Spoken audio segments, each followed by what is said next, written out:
بسم الله الرحمن الرحيم. Bismillahirrahmanirrahim. Assalamualaikum warahmatullahi wabarakatuh. Waalaikumsalam warahmatullahi wabarakatuh. Alhamdulillahirabbil alamin. Alhamdulillahilladzi 'allamana ma lam na'lam wassalatu wassalamu ala khairil anam sayyidina wa habibina wa qurrati a'yunina wa maulana Muhammadin wa ala alihi wa sahbihi wa man tabi'ahu bi ihsanin ila yaumil qiyam amma ba'd. Alhamdulillah nashkurullah azza wa jalla ala hadha al-liqa' al-mubarak نلتقي مرة أخرى مع مادة فيلولوجي للقسم الثاني. فاليوم إن شاء الله سنتعرف على علم جديد من علوم الشريعة،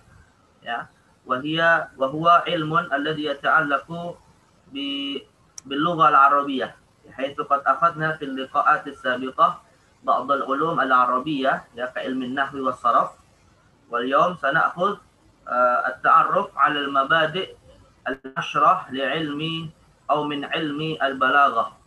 Hari ini kita akan mengenal 10 pengantar atau 10 pengenalan terkait dengan ilmu balaghah yang merupakan salah satu di antara ilmu-ilmu bahasa Arab, tetapi memiliki hubungan yang cukup erat dengan syariat Islam, karena ilmu balaghah ini juga termasuk di antara ilmu yang disusun, salah satu fungsi utamanya adalah terkait dengan penafsiran Al-Quran dan hadis Nabi Sallallahu Alaihi Wasallam. Jadi sebagaimana ilmu sharaf dan ilmu balaghah, maka hakikatnya sebagaimana ilmu sharaf, ilmu nahwu, maka sebenarnya ilmu balaghah ini juga memiliki peran penting di dalam cara bagaimana atau kaidah-kaidahnya digunakan tentang cara bagaimana kita bisa memahami Al-Quran dan Sunnah dengan cara yang benar. Bahkan bukan hanya dalam konteks menyimpulkan hukum, misalnya dalam masalah fikih, tapi juga bahkan ilmu balaghah digunakan dalam persoalan akidah dan seterusnya. Baik, sanata'aruf ala hadhihi al-mabadi' al-'ashrah min ilmi al-balaghah min khilal PowerPoint alladhi qad wada'tuhu. Baik. Wasalat ya talibat PowerPoint-nya? Belum Ustaz. Sudah.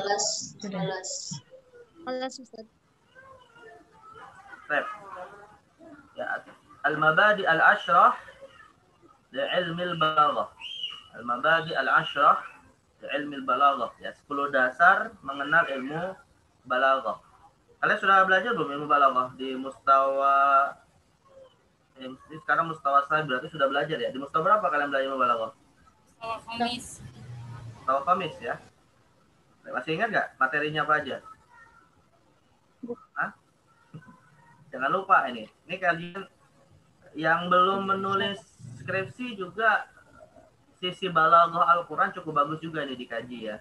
Kalau yang belum menetapkan judul skripsi dan ada kecenderungan pelajari atau senang dengan ilmu balaghah, ini kajian-kajian Al-Quran, tafsir-tafsir Al-Quran juga cukup bagus kalau kalian mencari tema-tema balaghah. Misalnya terkait dengan at-tashbih fil Quran, al-isti'arah fil Quran, kajian atas surat apa. Nah, itu kan tema-tema dalam ilmu balaghah, apakah ma'aninya, badinya atau bayannya, jinas dalam Quran, tibaq dalam Al-Quran. Nah, itu cukup bagus untuk dikaji menjadi satu judul skripsi. Kalian nanti cari surat apa dan kemudian telusuri unsur-unsur kebalaghahan Al-Quran ini. Bahkan menjadi ilmu tersendiri dalam bidang tafsir ya, akhwat. Dalam bidang tafsir itu ada ilmu namanya balaghatul Quran. Jadi unsur kebalaghahan di dalam ayat-ayat Al-Quran. Jadi ini kajian yang juga cukup penting dalam program ilmu Al-Quran dan tafsir. Baik. Kita akan mengenal apa saja 10 dasar dari ilmu balaghah. Awwalu syai' idzan hadduhu atau ta'rifuhu. Hal pertama yang harus kita ketahui adalah definisinya. Apa sih yang dimaksud dengan ilmu balaghah min haitsu ta'rif atau min haits annahu ilmun min al-ulum allati tatakawwanu 'ala al-qa'id.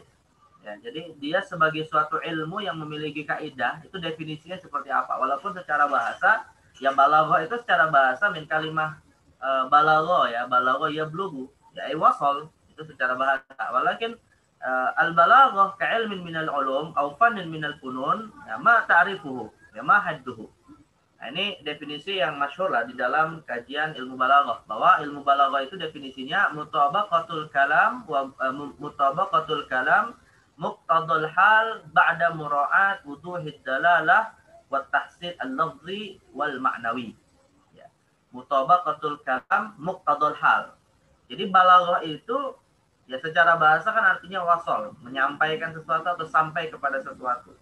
Artinya ilmu balaghah itu ilmu tentang bagaimana ya kita ini apa yang kita sampaikan dari ucapan kita, khususnya dalam konteks bahasa tentunya itu sesuai mutabaqah ya, muqtadul hal ala hasabi ahwali hadzal kalam. Nah, jadi artinya berbicara sesuai dengan konteks ya. Jadi meletakkan istilah, meletakkan suatu kata, meletakkan suatu alfaz ya, fi'lan kana au isman au harfan ada fi ahwalihi atau fi ahwali hadhil kalimat al-khassah ya. Nah, tentunya kan sederhananya berbicara dengan anak kecil berbeda dengan kita berbicara dengan orang tua. Nah, itu namanya balaghah sebenarnya, ya, meletakkan suatu ungkapan sesuai dengan konteksnya. Ba'da mura'at wuduhid dalalah wa tahsinil lafzi wal ma'nawi. Tapi juga bukan hanya sekedar menyesuaikan, namun juga harus dengan memperhatikan wuduhid dalalah tahsinil lafzi wal ma'nawi ya. Kejelasan dari petunjuk dari ungkapan itu. Artinya orang yang diajak bicara ini memang mungkin konteksnya sudah tepat, tapi dia memahami nggak apa yang disampaikan. Nah, ya. Jadi dalalahnya itu wadhihah. Dalalatul kalam takunu wadhihah. Nah, ini baru disebut balaghah ya. Dan juga ada unsur tahsin lafzi dan ma'nawi. Ada unsur keindahan dalam ucapan, dalam susunan katanya atau dalam maknanya. Jadi kalau tahsin lafzi ini biasanya dikaji dalam ilmu, nanti ada cabang ilmu balaghah yaitu cabang dari ilmu ma'ani dan ilmu bayan. Ada tasbih, ada isti'arah, ada kinayah gitu ya. Kemudian nanti ada kalau di tahsin ini tahsin maknawi apa? Ini tahsin maknawi ya. Tahsin maknawi itu ilmu ma'ani dan ilmu bayan. Tapi kalau tahsin lafzi maka ini di ilmu badi nanti ya. Ilmu badi misalnya seperti jinas, tibak ya. Radul ijaz ala sudur dan seterusnya. Nah, ini cabang-cabang dalam ilmu nahwu yang cabang-cabang dalam ilmu balaghah yang sebenarnya tujuannya kepada dua hal, yaitu tahsin lafzi dan tahsin maknawi. Ya. Tetapi dari sisi balaghahnya ya tentunya bukan sekedar bagus dan keindahan ungkapannya, tapi juga tersampaikannya maksud dari kalam itu. Nah, jadi ilmu balaghah itu menggabungkan dua hal ya, menyampaikan kalam sesuai konteks, tapi juga kalamnya itu memiliki keindahan tersendiri. Nah, ini yang dimaksud dengan ilmu balaghah ya. Baik. Ya talibat, sauti mazala wadihan? Baik. Idan fahimtuna ta'rif? Ha? Fahimtuna ta'rif? Kalau kalian belum paham berarti balaghah saya belum sampai ini. Paham nggak tarifnya? Insyaallah Ustaz. Nah, untuk kalian yang perlu konsentrasi ini ya. Baik, ini ta'rif atau haddu ilmil balaghah. Ya, mutabaqatul kalam muqtadal hal ba'da mura'at wuduhid dalalah wa tahsinil lafzi wal ma'nawi. Baik, mawdu'uhu, ma mawdu' hadzal ilm? Ya. Mawdu'uhu an-nusus al-adabiyyah kan-nathri wasy-syi'ri. Nah, jadi objek dari ilmu balaghah ini adalah teks-teks adab, ya, teks-teks sastra. Nah, jadi ungkapan-ungkapan yang dikategorikan sebagai ungkapan sastra. Al-adabiyah itu maksudnya di sini sastra ya. Walaupun adab juga memiliki makna kepatutan. Ya, artinya kita kalau menyampaikan sesuatu secara patut sesuai dengan konteksnya masing-masing, berbicara dengan orang tua berbeda dengan berbicara dengan orang anak kecil, berbicara dengan anak kecil beda dengan bicara dengan sesama kita misalnya. Itu kan juga artinya kita mengucapkan sesuatu secara patut, itu adab juga sebenarnya ya. Tetapi secara khusus kalau diterjemahkan adabiyah di sini maknanya kesastraan yang memiliki makna atau memiliki keindahan dari ungkapan dan maknanya. Nah, apakah wujudnya adalah an-nathar atau wujudnya asy-syi'r? Ya. Bisa wujudnya nathar, bisa wujudnya syair. Kalau syair kita tahu lah, syair itu artinya ungkapan-ungkapan yang biasanya di situ ada sajaknya gitu ya. Tapi kalau nasr itu apa ya, Pak? Mana nasr? Dalam bahasa kita, bahasa Indonesia, nasr itu artinya apa? Ya, Pak. An-nasru. Hah? Ya, Pak. Ini Mustawa Khomis sudah dilewati baru beberapa semester yang lalu nih. An-nasr itu apa artinya? Kan-nasri wasy-sya'ri. An-nasr apa artinya? Aina aswatukum. Talibat. Kan-nasri wasy-sya'ri. Kalau syair kalian sudah tahu ya. Kalau nasr apa nasr artinya dalam bahasa kita? Hah? Semacam prosa gitu ya, Ustaz? Bukan semacam prosa. Nasr itu prosa. Oh, Ya. prosa. Terjemahan dari nasr itu prosa. Nah, contoh prosa apa misalnya? Ungkapan-ungkapan yang disebut prosa itu contohnya apa? Nah, banyak ya. Kalian nulis insya, novel, kemudian kisah ya. Kalau di pesantren-pesantren modern yang biasanya menggunakan sistem seperti gontor, ada mata pelajaran namanya mutolaah ya. Tahu nggak dulu di pesantren ada pelajaran mutolaah? Ada yang di sini pesantrennya pernah ada mata pelajaran mutolaah? Pernah, Ustaz. Nah, itu nasr ya. Jadi kisah-kisah, kemudian insya itu nasr ya. Selama tidak berwujud syair yang ada sajaknya dan seterusnya.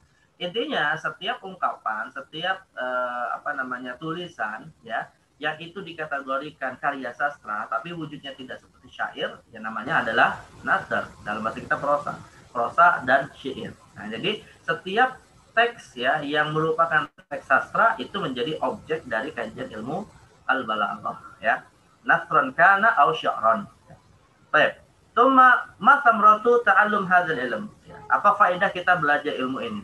Saunul adib an isti'malil asalib ghairul aliyah. Ya, jadi menjaga seorang sastrawan dan menjaga seseorang yang memang menggeluti ilmu ini untuk dari tidak menggunakan kata-kata atau tidak menggunakan gaya bahasa uslub asalib ya, jamaknya uslub, jamak dari uslub yang ghairul aliyah. Ya, yang tidak tinggi. Maksudnya tidak tinggi itu maksudnya tidak balaghah ya, tidak sesuai dengan konteks di dalam suatu percakapan gitu ya. Jadi ilmu balaghah dimaksudkan untuk agar al-adib yasta'mil asalibahu al-arabiyyah ya mutabiqah li muqtadal hal ya. Ini agar tidak kemudian menggunakan bahasa Arab tapi tidak sesuai dengan konteksnya. Ini manfaat dari belajar ilmu balaghah. Nah, maka ilmu balaghah ini sebenarnya ya sangat terkait erat ya dengan ilmu sorof, sangat terkait erat dengan ilmu nahwu, karena hakikatnya ya bagaimana kemudian suatu bahasa itu sesuai ya dengan konteks dan kemudian tersampaikan pesannya kepada pendengar juga harus ya berdasarkan kaidah-kaidah di dalam nahwu dan sorof. Ya, hanya saja balaghah ini bersifat untuk mengindahkan agar kemudian nilai sastranya itu tampak. Ya, jadi bukan hanya sekedar menjaga kaidah dalam penggunaan alfaznya. Nah, ini samrah dari ta'allum ilmu balaghah. Kemudian nisbah, ya, nisbatuhu. Yunsabu hadzal fan ila ulumil arabiyyah. Wa adaduha salasatu funun wa hiya ilmul ma'ani wa ilmul bayan wa ilmul badi. Jadi ini ilmu balaghah termasuk ilmu bahasa Arab ya, yang kemudian nanti diklasifikasikan cabang-cabangnya itu ya masyhurnya kurang lebih ada 3 ilmu. Ilmu ma'ani, ilmu bayan dan ilmul badi. Ya. Nah, kalau ilmu ma'ani, nah ini misalnya berbicara tentang uslub insya'i, bicara tentang uslub khabari ya, kemudian bicara tentang al-musnad wal musnad ilaih ya, kemudian bicara tentang amr, nahi, nida, istifham, nah, itu ilmu ma'ani. Nah, kalau ilmu bayan, nah ini bicara tentang muhassin ma'nawi yang tadi sudah saya sebutkan ya, al-muhassin al-ma'nawi. Nah, misalnya seperti majaz, kinayah, isti'arah, tashbih, nah itu bayan. Kalau badi ini muhassin lafzi. Seperti tibak, jinas, ya muqabalah, radul ijaz ala sudur. Nah, itu beberapa kajian terkait dengan 3 ilmu ini. Nah, semuanya disebut dengan ilmu balaghah ya. Jadi ilmu ma'ani, ilmu bayan, ilmu badi itu semuanya disebut ilmu al-balaghah. Baik. Kemudian al-fadl ya, ma fadlu ta'allum hadzal ilm. Ya, tamakhadhu fadluhu fil hifadhi ala haqa'iqi lafzin wa kitabatil mufradatil lughawiyyah wallati bima'rifatiha ala usus sahihah natawassul ila fahmi syari'ah wa syu'uniha al-mukhtalifah. Wa kama yuqal ya syaraful ilmi bi syarafil ma'lum. Jadi keutamaan belajar ilmu balaghah ini ya hakikatnya kan seperti yang tadi sudah disebutkan dalam rangka menjaga lafaz-lafaz dan penulisan-penulisan dalam bahasa Arab ya, sesuai dengan kaidah-kaidah yang apa namanya yang sesuai dengan konteks ya, kaidah-kaidah yang muqtadul hal ya.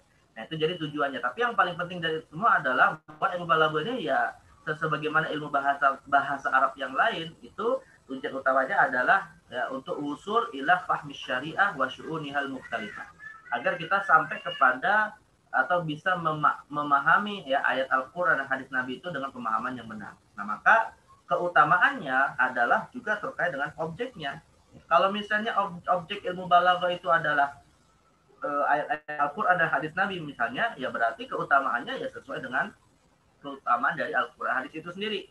Tapi kalau misalnya objeknya hanya di luar Al-Quran hadis, misalnya ya syair-syair jahili misalnya, ataupun syair-syair yang kemudian ya dipelajari tapi tidak ada kaitannya dengan Al-Quran hadis misalnya, ya sejauh itulah juga keutamaan belajar ilmu balaghah. Nah, jadi tergantung kepada objeknya. Dalam hal ini bagi kita seorang muslim tentu yang paling utama adalah belajar ilmu balaghah dalam rangka untuk bisa memahami Al-Quran dan hadis itu secara benar gitu ya. Karena dalam Al-Quran hadis juga ya Al-Quran turun kepada umat yang memang sudah memiliki unsur kefasahannya, ya sudah memiliki unsur kebalaghahan bahasa yang sudah cukup tinggi. Maka Al-Quran juga turun kepada mereka untuk bisa dipahami sesuai dengan kadar pemahaman yang sudah mereka yakini. Makanya Al-Quran juga kemudian semacam menantang gitu ya, dalam apa itu beberapa ayat menantang untuk bisakah ya atau menantang untuk membuat yang semisal dengan Al-Quran. Nah, Al-Quran sendiri menjawab bahwa mereka tidak akan bisa melakukannya. Nah, jadi artinya sekali lagi keutamaannya tergantung objeknya. Ya, kalau objek yang dikaji Al-Quran dan hadis ya itu maka menunjukkan ilmu balaghah punya keutamaan sebagaimana keutamaan Al-Quran dan Sunnah. Ya. Nah, ini fadl dari ta'allum ilmi al-balaghah. Al-Wadi, ya, siapa yang menyusun ilmu ini? Ya. Siapa yang pertama kali dinisbatkan kepadanya penyusunan ilmu balaghah. Walaupun ilmu balaghah secara tatbiq ya, secara praktis sudah terpraktekkan di tengah bangsa Arab saat itu gitu ya. Seperti tadi saya sebutkan, ketika Al-Qur'an turun ya pada masa itu sudah puncak-puncaknya kefasahan dan kebalaghahan mereka di dalam bahasa Arab ya. Tapi sebagai suatu ilmu yang disusun kaidah-kaidahnya, sebagai suatu ilmu yang ada qanunnya. Nah, maka dalam hal ini ahli sejarah ya rata-rata mengatakan bahwa yang pertama kali menyusun ilmu balaghah adalah Abu Ubaidah Ma'mar ibnil Musanna. Ya. Jadi yang pertama kali menyusunnya Abu Ubaidah Ma'mar ibnil Musanna. Nah, ini menurut catatan sejarah terkait orang pertama yang menyusun kaidah-kaidah ilmu al-balaghah. Ya. Kemudian ism. Nah, namanya apa? Yang masyhur ya namanya adalah ilmu balaghah. Ya. Jadi masyhur namanya adalah ilmu balaghah. Kemudian yang berikutnya istimdad. Ya, apa yang menjadi referensi dari ilmu ini? Apa yang menjadi fondasi dasar dari ilmu ini? Maka dasarnya adalah min kalamillahi wa rasulihi wa kalamil arabil fusoha. Ya, sumbernya sama seperti sumber dalam ilmu nahwu, ilmu sharaf, itu setiap ungkapan yang itu merupakan Al-Quran ataupun hadis Nabi ataupun ucapan-ucapan para sastrawan Arab. Ya, jadi syair-syair jahili, syair-syair yang dinisbatkan kepada mereka syawahid nahwiyah, syawahid sarfiyah ya, yang menjadi dasar bahwa kaidah nahwu sharaf itu kembali kepada ungkapan-ungkapan mereka. Nah, itu termasuk sumber dalam ilmu balaghah ya, seperti syair-syairnya Ibnu Al-Qawi, syairnya Khalsa, ya syair-syair ya yang kalian pelajari dalam nusus adabiyah. Nah, gitu ya. Ada nas-nas adabiyah. Bahkan termasuk syair-syair yang muncul pada masa Islam, termasuk Imam Syafi'i yang juga termasuk sumber syair-syairnya dalam kajian-kajian kebahasaan termasuk ilmu balaghah. Ya, itu yang termasuk kumpulan. Nah, ini saya tanya dari Afat, kumpulan syair itu istilahnya apa kalau di dalam ilmu adab? Kumpulan-kumpulan syair itu namanya apa? Ya, lewat. Kumpulan syair yang biasanya disusun dalam satu buku namanya apa? Nah, kalian tahu nggak kumpulan syair Imam Syafi'i? Terlibat? Apa namanya? Nah, atau saya tanya nih, bahasa Arab apa ya? Ya bukan bahasa Arab kantor ya. Ada yang tahu nggak apa kumpulan syair yang dikumpulkan dalam satu karya itu namanya apa? Kalian sebenarnya mungkin sering mendengar istilahnya, tapi apa namanya? Diwan Imam Syafi'i. Siapa? Apa? Apa sih Diwan Imam Syafi'i? Ustaz? Ya, diwan ya, yang Oh. diwan. Jadi diwan itu ya, diwan itu bukan nama buku dalam arti secara khusus dinisbatkan kepada Imam Syafi'i, ya. Jadi diwan itu adalah nama untuk menunjuk kepada kumpulan syair. Zamannya apa? Dan itu siapa aja, Ustaz? Siapa saja, bukan hanya Imam Syafi'i. Ya, diwan Imam Syafi'i, nanti mungkin ada si fulan punya diwan apa gitu. Jadi bukan hanya Imam Syafi'i. Ya, jadi diwan itu istilah untuk menyebut kumpulan syair yang dikumpulkan dari kumpulan-kumpulan syair seorang alim.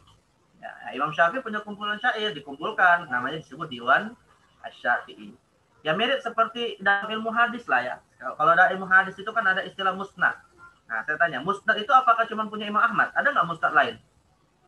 Oh iya ada. Nah, kan ada musnad Ahmad, ada musnad siapa? Musnad Abu Ya'la, ada musnad. Imam Syafi'i punya musnad. Imam Abu Hanifah juga punya musnad. Nah, begitu juga dengan sunan. Ya, Sunan Abu Daud, Sunan Tirmidzi itu bukan nama kitab sebenarnya, tapi nama suatu istilah yang untuk memiliki makna tertentu yang terhimpun di dalamnya hadis-hadis dengan jenis-jenis tertentu. Itu kalau kita bicara hadis ya. Tapi kalau syair, kumpulan-kumpulan syair itu disebut dengan diwan, ya, diwan. Atau jamaknya adalah dawawin.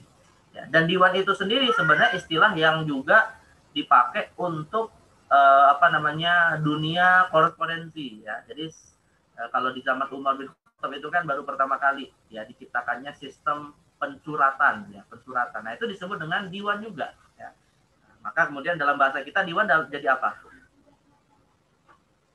Ya, terlibat. Diwan dalam bahasa kita jadi apa? Legislatif itu apa bahasa kita? Anggota legislatif. Hah? DPR. Anggota dewan, Ustaz. Dewan Perwakilan Rakyat ya. Dewan itu diambil dari kata diwan ya. Dewan itu diambil dari kata diwan, kumpulan wakil rakyat. Kumpulan sesuatu itu disebut diwan. Ya, jadi kumpulan syair itu disebut dawawin syairi. Ya. Nah, ini jadi intinya ya kalau kita ingin mengkaji yang hari ini sudah kita temukan ya secara mudah ya lewat media bisa dicari browsing internet, PDF-nya dan seterusnya, maka kumpulan-kumpulan syair para ulama, para syu'ara ini disebut dengan diwan. Ya, kalau Al-Qur'an kan jelas, Al-Qur'an tertulis dalam kitab Al-Qur'an, hadis tertulis dalam kitab-kitab hadis. Nah, kalau kita ingin mengetahui apa saja istimdad ilmu balaghah dari syair terdahulu, maka cari nama kitab diwan. Ya, cari nama kitab kumpulan kitab yang disebut dengan diwan. Nah, jamaknya dawawin. Baik. Nah, ini jadi kumpulan syair Arab ya, kumpulan syair para syu'ara'ul Arab ya wa fusuha'uhum ya tusama bi ad-dawawin. Hadhihi thalatha huwa istimdad li hadha al-ilm wa kadzalika baqiyatul ulum al-arabiyyah. Thumma hukm syari' ya, apa hukum mempelajari ilmu balaghah? Nah, hukum mempelajarinya adalah fardu kifayah. Sebagaimana belajar ilmu sharaf, ilmu nahwu dan ilmu bahasa Arab yang lain, itu hukumnya adalah fardu kifayah. Harus ada sebagian umat yang mempelajarinya. Ya. Tapi bahkan bisa menjadi fardu ain. Wa yata'ayyanu ala kullu man tasaddara lil qutya fil ahkam wa nahwiha min al umur syar'iyyah hatta yumayyiza bainal khata'i was shawab. Ya, bahkan kemudian juga menjadi fardu ain khususnya bagi mereka yang disiapkan untuk menjadi mufti, karena mufti akan memfatwakan sesuatu tentunya harus berdasarkan pemahaman yang benar terhadap Al-Quran dan hadis Nabi yang menjadi sumber fatwa. Ya, maka tidak boleh kemudian dia tidak menguasai ilmu ini. Dan bahkan ya akhwat, banyak sekali hukum-hukum syariat itu dasarnya balaghah. Ya. Contoh misalnya. Nah, saya tanya ya akhwat, kalau seseorang puasa Ramadan, ya, dia musafir, tapi puasa, dia seorang musafir melakukan perjalanan, tapi tetap puasa Ramadan, sah nggak puasanya? Hah? Ini musafir ya, melakukan perjalanan, naik pesawat misalnya, pesawat nggak terlalu berat kan, tapi dia tetap puasa, nggak ngambil rukhsah, tetap puasa, sah nggak puasanya? Sah. Benar. Nggak. Hah? Kalau saya sebut ayat Al-Quran yang mengatakan tidak sah gimana? Coba sebut. Ayat yang kalian hafal semua. Faman kana minkum maridun aw ala safarin fa'iddah. Apa artinya tuh? Barang siapa sakit atau melakukan perjalanan, ya, aw ala safarin fa'iddah. Fa'iddah itu artinya apa?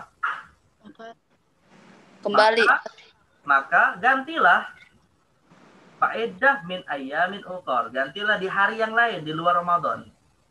Coba terjemahnya apa tadi? Barang siapa dalam kondisi sakit atau musafir, maka gantilah pada hari yang lain. Artinya, kalau orang sakit atau musafir puasa, masih wajib ganti nggak?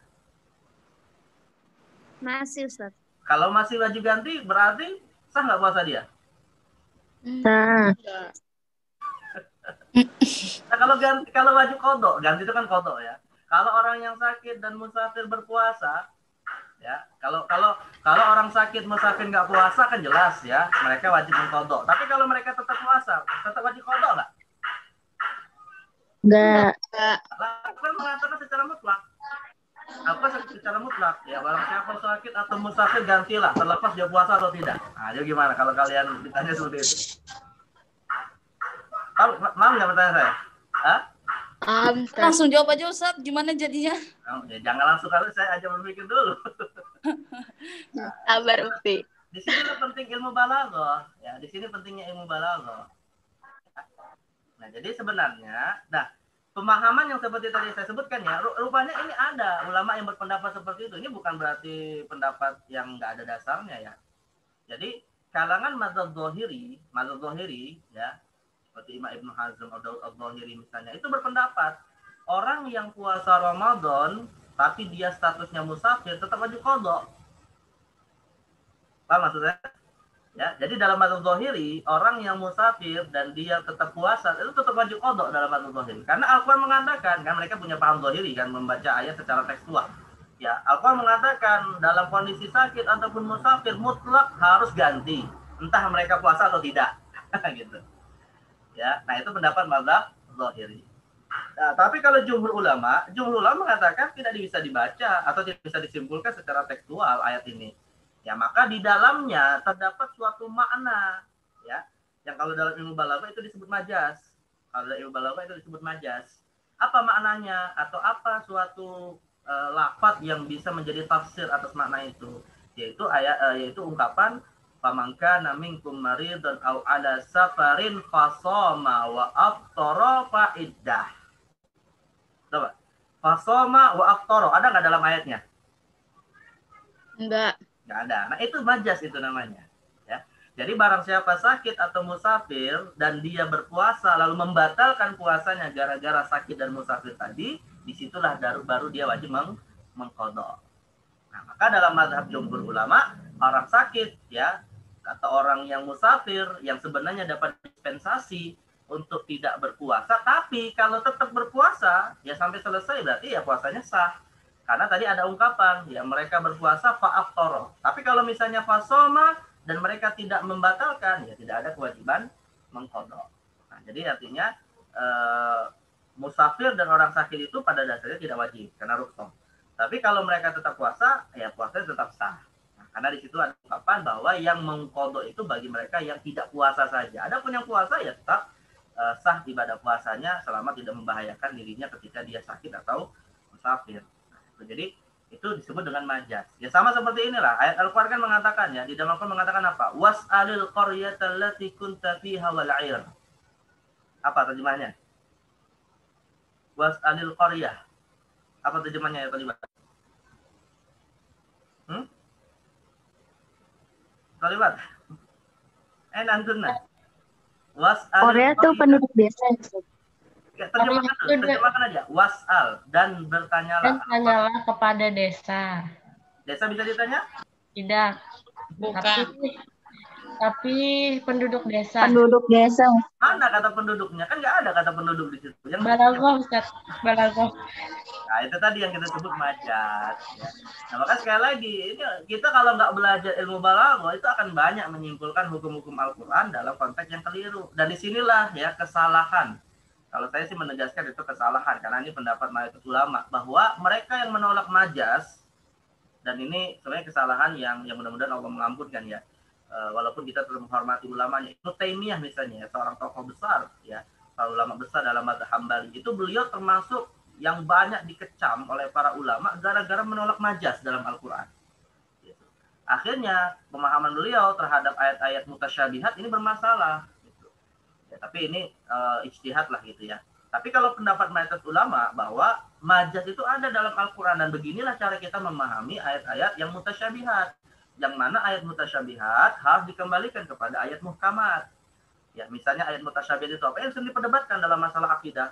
Ya Ar-Rahmanu 'ala arsy istawa, yadullah ma'al jamaah, kemudian apa namanya amintum man fis sama dan seterusnya. Itu kan sebenarnya mutasyabihat gitu yang harusnya ditafsirkan secara muhkamat, laisa kamitslihi syai'.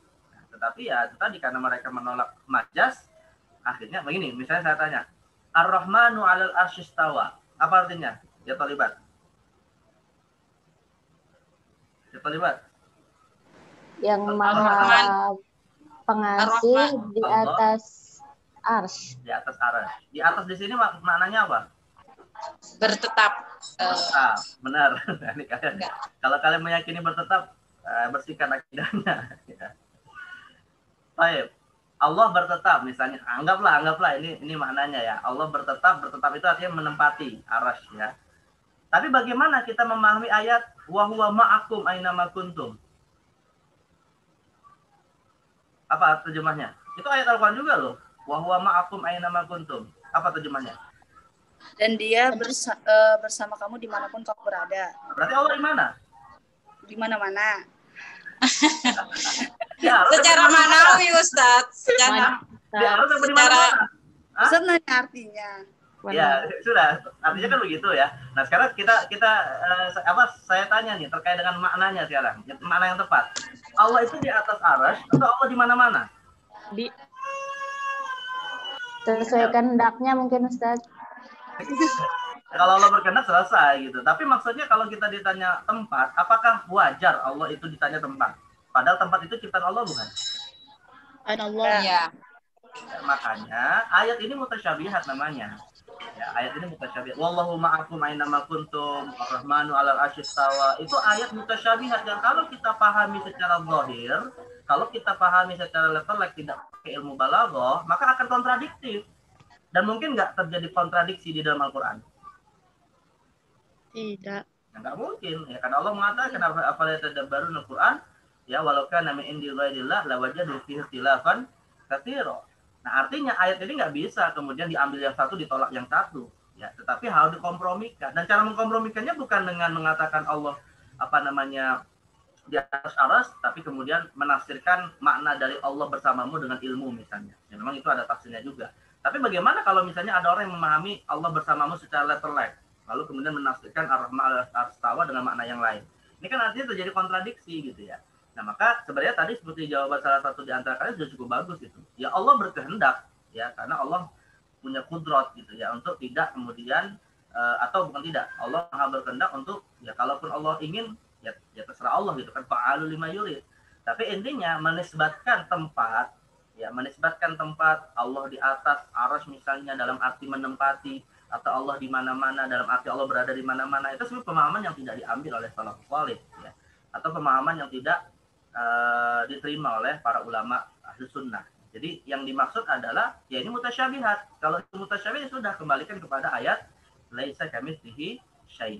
Nah, lantas tafsir dari Ar-Rahman 'alal arsy istawa, Allahumma akum aina ma kuntum itu harus dikembalikan secara majaz. Majaz itu artinya apa? Tidak diambil secara zahir. Nah, kalau tidak diambil secara zahir bagaimana?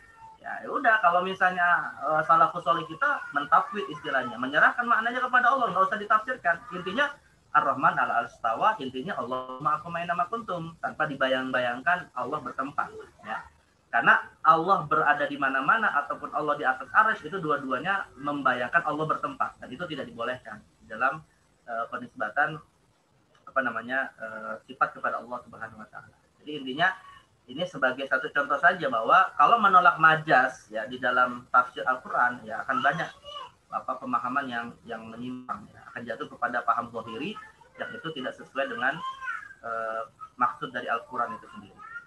Baik, jadi intinya mempelajari ilmu balaghah itu hukumnya fardu kifayah, tapi bisa menjadi fardu ain ya bagi mereka yang memang memfokuskan dalam kajian syariat, apakah dalam bidang hukum, bahkan termasuk dalam bidang akidah. Dan terakhir masail. Nah, masailnya apa? Ya intinya masailnya adalah qawaiduhu mukhtalifah wa qadaya, ya sebagaimana ilmu yang lain. Ya setiap kaidah-kaidah, setiap setiap mabahis yang atau yang dikaji di dalam 3 ilmu tadi yang kita sebutkan, ilmu ma'ani, ilmu bayan, dan ilmu badi, maka itu semua adalah masail dari ilmu balaghah. Ya bab bab amar, bab nahi, bab uslub insya'i, uslub khabari, bab nida, kemudian bab tashbih, isti'arah, bab majaz, kinayah, ya, kemudian bab tibak, jinas, muhassin al-lafziyah, muhassin al-ma'nawiyah. Nah, itu semua adalah kajian ilmu balaghah ya dari 3 cabang ilmunya masing-masing. Nah, jadi ini masail dari ilmu al-balaghah. Walaupun nanti kalau kita lihat sih memang ada semacam ketersinggungan ya antara ilmu balaghah dengan ilmu-ilmu bahasa yang lain. Misalnya dalam bab ilmu balaghah ada uslub namanya uslub insya'i ya, atau uslub insya'i misalnya amar dan nahi. Maka dalam ilmu usul fikih juga ada, dalam ilmu nahwu juga ada. Ya, tapi tentunya nanti ada titik-titik persimpangan yang berbeda ya, tergantung kepada apa yang diinginkan dari objek-objek yang sama. Karena sebenarnya ilmu balaghah juga bahas fi'il juga, bahas amar, bahas isim juga, bahas araf juga gitu ya. Sebagaimana ilmu usul fikih juga begitu, dan ilmu nahwu juga begitu. Tapi ya tentu setiap ilmu punya arah dan tujuannya masing-masing dari ilmu tersebut. Ya, kembali kepada definisi, kembali kepada samrohnya dalam rangka untuk apa. Ya terlibat. Nah ini sekilas ya ilmu tentang balaghah. Intinya ini ilmu yang cukup penting juga untuk dipelajari, dan seperti yang tadi saya katakan di awal, coba di antara kalian yang belum punya judul skripsi misalnya, ya carilah hal-hal yang kemudian dikaji materinya terkait dengan kebahasaan ya, balaghahnya, nahwunya, sorofnya. Itu masih cukup banyak judul-judul baru yang bisa dicari. Karena kebanyakan judul skripsi kalian ini temanya tema-tema maudhu'i gitu ya. Tema-tema maudhu'i terkait dengan ya macam-macam lah. Itu bagus juga, tapi kalau bisa juga ada hal-hal yang terkait dengan bahasa agar komprehensif kajian skripsi tafsir di sekolah tinggi kita. Ya terlibat naktafi huna.